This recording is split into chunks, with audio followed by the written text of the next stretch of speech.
bicara terang-terangan soal porsi PDI Perjuangan di pemerintahan Pak Prabowo bukan dari PDIP-nya sendiri, melainkan dari Sekjen Partai Gerindra. Terkesan ada gestur tidak mau terbuka nih PDI Perjuangan. Anda menangkap begitu juga? Iya, mestinya kalau sudah sampai disampaikan secara eksplisit ya oleh PDI Perjuangan, apalagi itu dari Sekjen, menurut saya ini sudah valid ya. Valid. Jadi menurut saya memang itu soal waktu, cepat atau lambat memang kecenderungannya PDI Perjuangan itu akan berkoalisi atau bekerja sama dengan Pak Prabowo. Jadi, berapa persen menurut Anda, Bu? Mungkin itu lebih clear, lebih bagus ya, karena bagaimanapun juga itu soal waktu saja, dan ini kecenderungannya sudah mengarah ke sana. Jadi wajar kalau lalu publik juga menangkap dengan sangat terang benderang sebetulnya gitu ya.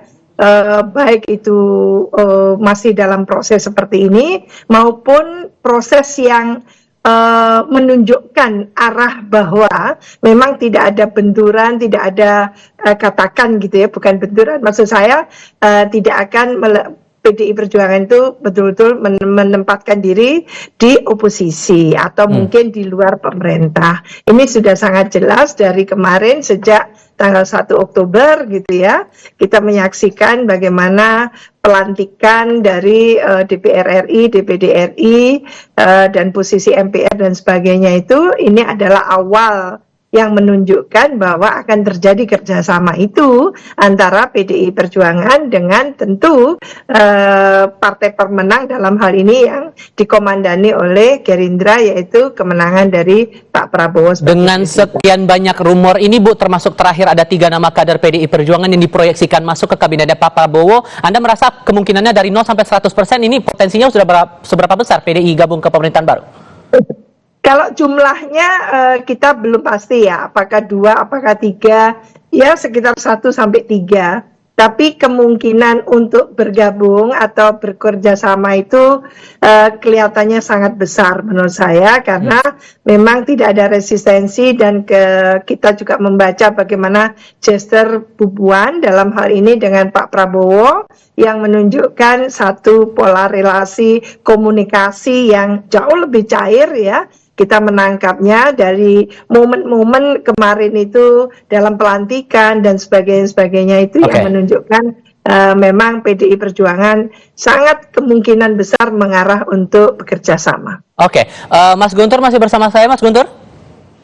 Ya, siap. Oke, mengonfirmasi soal tadi, karena kan yang ngomong langsung nih Sekjen Gerindra, Ketua MPR RI yang saya temui kemarin begitu setelah rapat pimpinan. Jadi benar nggak ada info bahwa atau sudah ada komunikasi jangan-jangan antara PDI Perjuangan dengan Kim, dengan Gerindra soal porsi menteri di pemerintahan baru?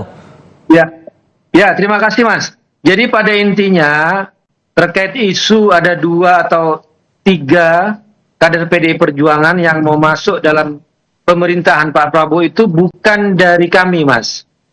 Ya, bukan dari kami, bukan penawaran dari kami. Ya, kami tidak tahu bagaimana isu itu muncul. Ya mungkin saja ada tawaran dari pihak luar, ya kan? Tapi sampai saat ini kami menegaskan bahwa terkait sikap politik PDI Perjuangan mau di dalam atau di luar pemerintahan itu kan belum diputuskan oleh Ibu Ketua Umum. Jadi kalau sudah Ibu Ketua Umum memutuskan, maka itu baru ada kejelasan. Karena kami sendiri di internal juga masih menunggu pertemuan antara Ibu Ketua Umum dengan Pak Prabowo Subianto. Jadi ini dulu ya, ketemu dulu ya kan, ketemu dulu bagaimana hasilnya, itu yang sedang ditunggu-tunggu. Dan kalau pertemuan Ibu Megawati dengan Pak Prabowo Subianto itu di internal kami itu tidak ada penolakan, ya kan, tidak ada dinamika. Tetapi terus terang kalau memang terkait bergabungnya PDI Perjuangan dengan pemerintahan itu masih ada dinamika, ada diskusi, ada pertimbangan-pertimbangan. Misalnya ketika kalau mau kalau di luar pemerintahan alasannya itu apa? Misalnya kan ingin menjaga demokrasi, check and balances, kemudian membangun kekuatan penyeimbang seperti rekomendasi Rakernas kelima PDI Perjuangan pada bulan Mei 2024. Tapi kalau mau masuk itu juga alasannya karena ingin sama-sama membangun bangsa, karena juga masalah Indonesia ke depan semakin besar.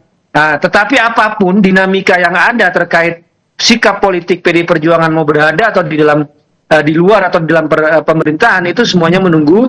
Kecenderungan internalnya lebih ke bergabung ke pemerintahan baru atau di luar? Ya itu ada dinamika, Mas. Di situ kan ada diskusi lah, ada diskusi pertimbangan-pertimbangan mana yang mau kita ambil. Tapi semuanya kami menyerahkan kepada Ibu Ketua Umum untuk menegaskan sikap gitu.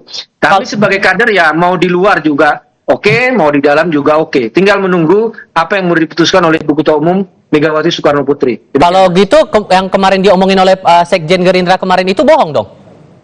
Bukan, kami tidak mengatakan bohong, tapi itu tidak dari kami. Penawaran itu bukan dari kami, gitulah. Jadi ini perlu tegaskan bahwa PDI Perjuangan tidak pernah menawarkan diri. Kami juga cukup tahu diri. Kami memiliki calon sendiri waktu Pilpres kemarin. Dalam konteks saya saat ini ketika mau bertemu antara Ibu Megawati dengan Pak Prabowo juga konteksnya adalah untuk mencairkan suasana, membangun kondisi yang positif dalam pelantikan. Dan kalau seperti disampaikan Ibu Siti Zuhro tadi, bahwa benar bahwa selama ini juga sudah terjadi komunikasi yang baik antara PDI Perjuangan dengan Gerindra, bahkan beberapa usulan-usulan yang ada yang dari PDI Perjuangan juga diterima oleh Gerindra, misalnya soal menolak revisi Undang-Undang Pilkada, kemudian menunda pengesahan Undang-Undang TNI dan Polri, itu juga disambut positif oleh Gerindra, termasuk juga tidak mengotak-atik Undang-Undang MD3 yang akhirnya ya Mbak Puan menjadi Ketua DPR, kemudian Pak Muzani menjadi Ketua MPR. Tapi itu bukan dalam arti hanya untuk kepentingan PDI Perjuangan, tapi ini kan suara publik. Misalnya untuk menolak pengesahan Undang-Undang TNI Polri ini kan juga suara dari publik dan juga menciptakan situasi yang tenang kan. Kalau seandainya misalnya itu diloloskan secara sepihak oleh beberapa kelompok misalnya DPR, kita akan melihat kegaduhan seperti waktu revisi Undang-Undang Pilkada itu diloloskan, dibalik kan terjadi ada demo, ada penolakan, ya, suara netizen dan sebagainya.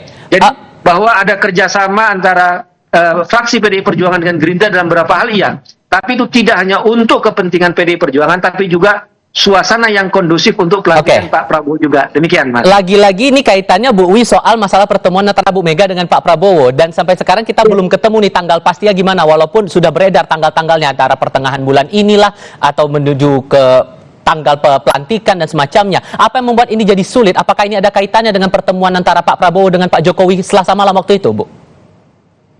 Ya, ini ada beberapa hal ya yang menurut saya memang prakondisi itu sudah terbangun ya, khususnya relasi antara Pak Prabowo dengan Bu Mega. Kalaupun apa yang disampaikan Mas Guntur tadi itu kritisisi atau berpikir kritis ya dari PDI Perjuangan itu sebenarnya tidak disampaikan diarahkan kepada Pak Prabowo sebagai presiden terpilih, itu masalahnya itu.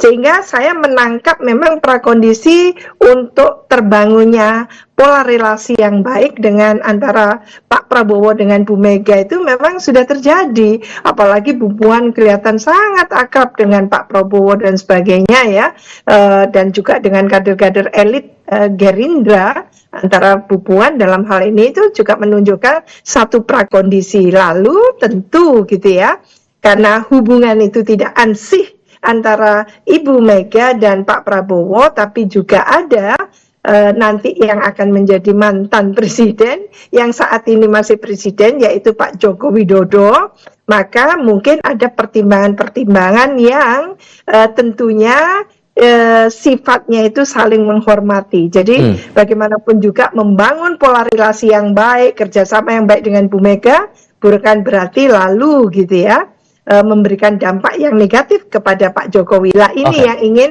mungkin diciptakan oleh Pak Prabowo tentunya gitu ya, sebagai presiden terpilih yang dalam prosesnya kemarin memang tidak bisa terpisahkan dengan cawe-cawenya Pak Jokowi itu gitu. Apa implikasinya kalau jadi PDI Perjuangan bergabung ke pemerintahan baru, Bu Wi? Apa implikasinya untuk harmonisasi kerja di internal KIM dan secara eksternal untuk demokrasi kita?